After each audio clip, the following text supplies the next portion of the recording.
ركن مراكز وأبحاث في عدده الجديد هذا سيقربكم من مركز بحث علمي داعى صيته في المجال العلمي وحتى في النسيج السوسيو-الاقتصادي، وهذا بنتائجه المحققة في شكل نماذج لآلات تكنولوجية. فعندما نقول طائرة بدون طيار يتبادر إلى أذهاننا مباشرة مركز البحث في التكنولوجيات الصناعية، باعتباره الهيئة الوحيدة في الجزائر التي احتكرت هذا المجال وأبدعت فيه. Dans cette plateforme, nous avons principalement des projets de développement technologique concernant le domaine de l'aéronautique, tels que les réalisations des drones.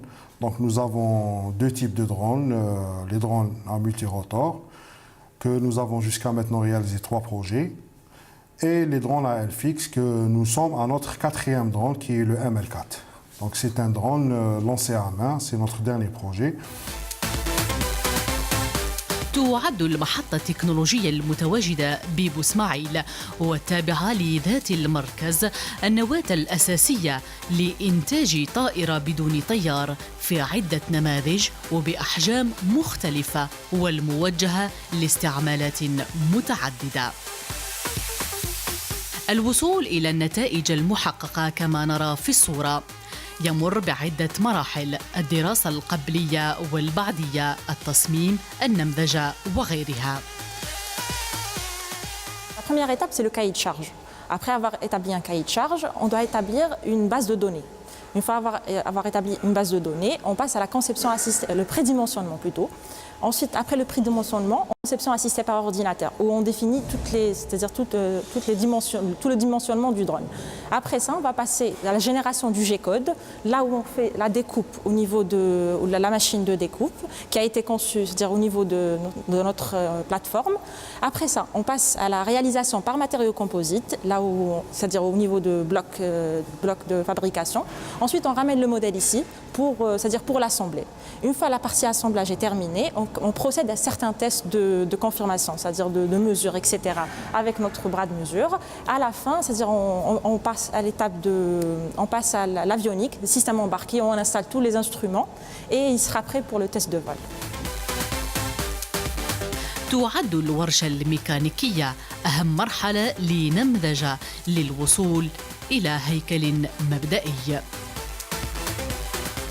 Elle est constituée principalement d'un bloc aéronautique. On trouve 2 laboratoires, un laboratoire d'avionique ou de système embarqué et un autre laboratoire de réalisation de structures composites. On a aussi une salle pour finaliser les travaux de prototype de développement technologique. C'est la salle de réalisation. Nous avons aussi un atelier un atelier de fabrication et structure, c'est un atelier à l'échelle industrielle, qui se compose de 4 zones. Donc une zone de soudage pour l'apprentissage de soudage et réalisation des soudures, une zone de fabrication mécanique, tout ce qui est pièces mécaniques, l'usinage, une zone de contrôle non destructif qui sert surtout à l'apprentissage des méthodes de contrôle non destructif. مرحلة المخبر جد مهمة. هنا يقوم بلال بتفقد الطائرة، تفقد الأجهزة الإلكترونية المركبة، وكذا مدى توفرها لمعايير السلامة بالدرجة الأولى، وكذا مدى جاهزيتها للتحليق بالدرجة الثانية.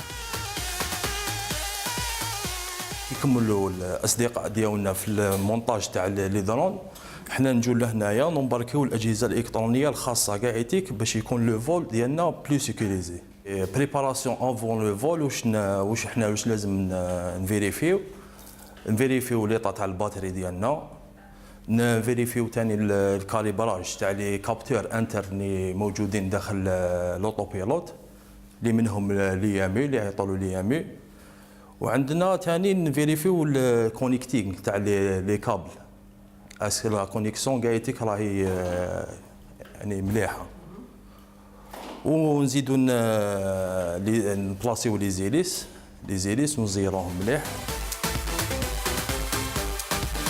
بعد عملية تحليق ميدانيا لطائرة بدون طيار، تسجل النتائج في هذه المحطة الأرضية والمزودة ببرامج حاسوبية خاصة لمسح الصور لتترجم بعد ذلك تلك المعطيات الملتقطة في شكل صور. لا ريكوبيراسيون دي دوني يكون على مستوى المحطة الأرضية. تما اللي نقدروا نريكيبيريو لا فيديو من يعني الميموار انترن تاع الكاميرا، ولا لي دوني دو فول مثل يعني لي كوردوني جي بي اس، وعندك لا ديستونس يعني اللي تكون بيننا وبين لو درون، ويعني كاين عده معطيات.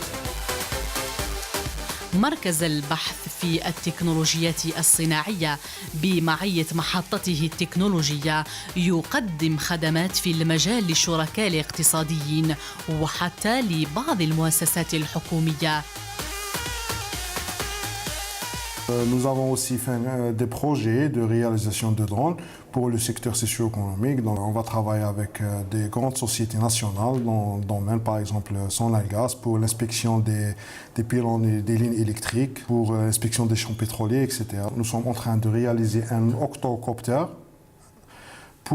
dédié au domaine de l'agriculture, pour la pulvérisation des pesticides, contrôle des terrains agricoles, etc. معرفة، خدمة مقدمة لفائدة الصناعة، شعار يرفعه مركز البحث في التكنولوجيات الصناعية ليبقى هذا الأخير مفخرة لقطاع التعليم العالي والبحث العلمي.